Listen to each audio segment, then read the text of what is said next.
Victory wings ప్రేక్షకులకి నమస్కారం. ఈనాటి మార్నింగ్ మోటివేషన్ ఈనాటి మార్నింగ్ మోటివేషన్లో మనం భావోద్రేకాల గురించి తెలుసుకుందాం. భావోద్రేకాలు సరే, నాటకీయమైనటువంటి భావోద్రేకాలు వద్దు. భార్యాభర్త తన మొదటి పెళ్లి రోజుకి కొత్త కారు కొనుక్కున్నారట. ఆ కారు కొనుక్కుని కారులో ముందు మార్కెట్కి వెళ్ళి అక్కడి నుంచి బీచ్ రోడ్డు మీద వేగంగా కారు నడిపారు. డ్రైవ్-ఇన్ థియేటర్లో సినిమా చూశారు. చివరికి ఇల్లు చేరుకున్నారు. వాళ్ళకి కారు గ్యారేజీ లేకపోవడం వల్ల ఇంటి బయట రోడ్డు మీదే దాన్ని పార్క్ చేశారు. మర్నాడు ఉదయం నిద్ర లేచి చూస్తే కారు అక్కడికి లేదు. ఇద్దరు కూడా నిర్ఘాంతపోయారట. దాన్నెవరో దొంగిలించారు. అది వాళ్ళ మొదటి కారు.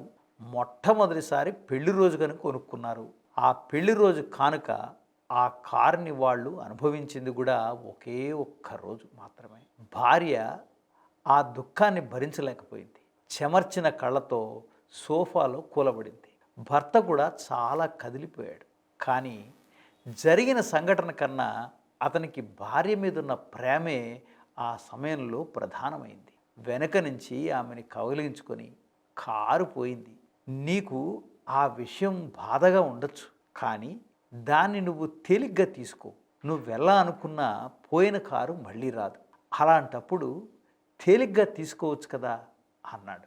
ఆమె అతని వైపు కోపంగా చూసింది. అంతటితో ఆ క్షణం గడిచిపోయింది. మళ్ళా 2 నెలల తర్వాత కార్లు దొంగిలించే ఒక ముఠా దగ్గర నుంచి పోలీసులు ఆ కారుని రాబట్టి దాన్ని భర్తకి తిరిగి ఇచ్చారు. అయితే ఇక్కడ తమాషా ఏమిటంటే, అదే రోజు సాయంకాలం పోలీస్ స్టేషన్ నుంచి ఇంటికి వెళ్తూ ఉండగా భర్త ఆ కారుని ఒక ట్రక్కు కేసి గుద్దాడు. ఈసారి అది అతని వంతైంది.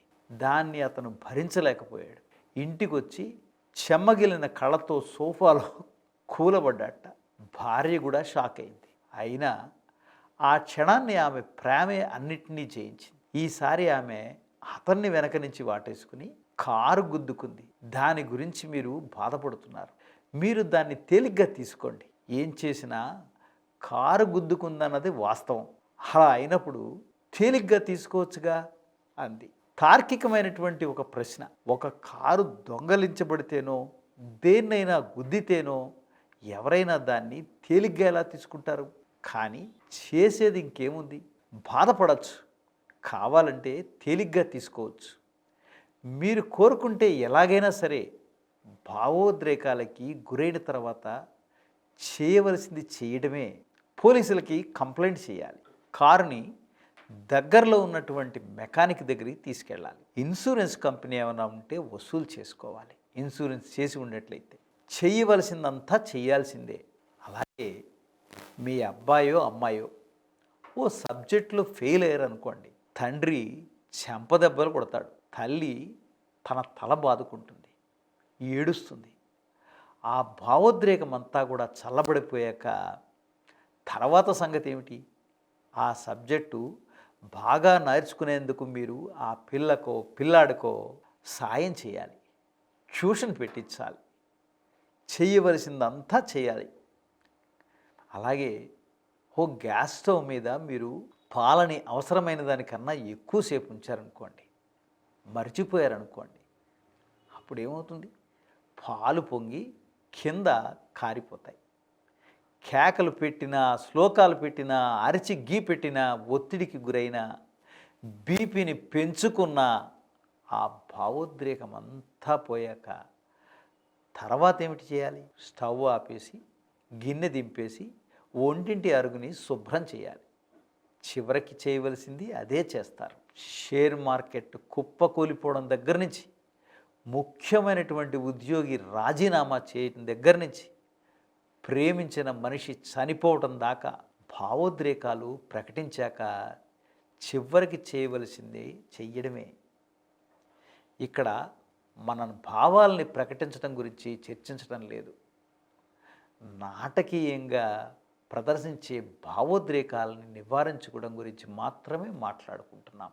మీ వాహనాన్ని దొంగలెత్తకపోతే సహజంగానే మీకు గుండె ఒక క్షణం కొట్టుకోవడం మానేస్తుంది.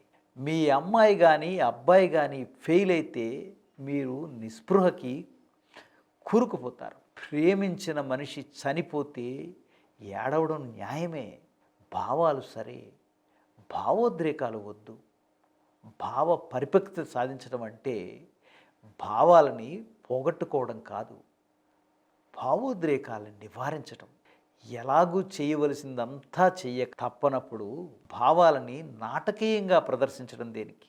ఎంతసేపని మీరు గోడకేసి తల బాదుకోగలరు, రక్తం కారడం మొదలు పెట్టచ్చు, కానీ గోడ ఎప్పటికీ విరిగి మీకు దారివ్వదు. మీ దురదృష్టాన్ని ఎన్నాళ్ళని తిట్టుకు మామిడి చెట్టు కింద నిలబడి ఎన్నాళ్ళని నారింజ పండు కోసం ఎదురు చూస్తారు. మీరు ప్రాణాలు పోయేదాకా అలా వేచి ఉన్న ఒక్క నారింజ పండు కూడా మామిడి చెట్టు నుంచి రాలి పడదు. ఉన్నదేదో ఉంటుంది అంతే, లేనిది లేదు, ఉండదు. దేన్ని పట్టి ఉంచుకోవాలో ఎప్పుడు విడిచిపెట్టాలో తెలిసిన వాడే మేధావి. మరిన్ని మంచి విషయాలతో మరొక వీడియోలో కలుద్దాం. అంతవరకు సెలవు. మీ ఫణీంద్ర గొటేటి. ఈ వీడియో మీకు నచ్చినట్టయితే లైక్ చేయండి, షేర్ చేయండి, సబ్స్క్రైబ్ చేయండి.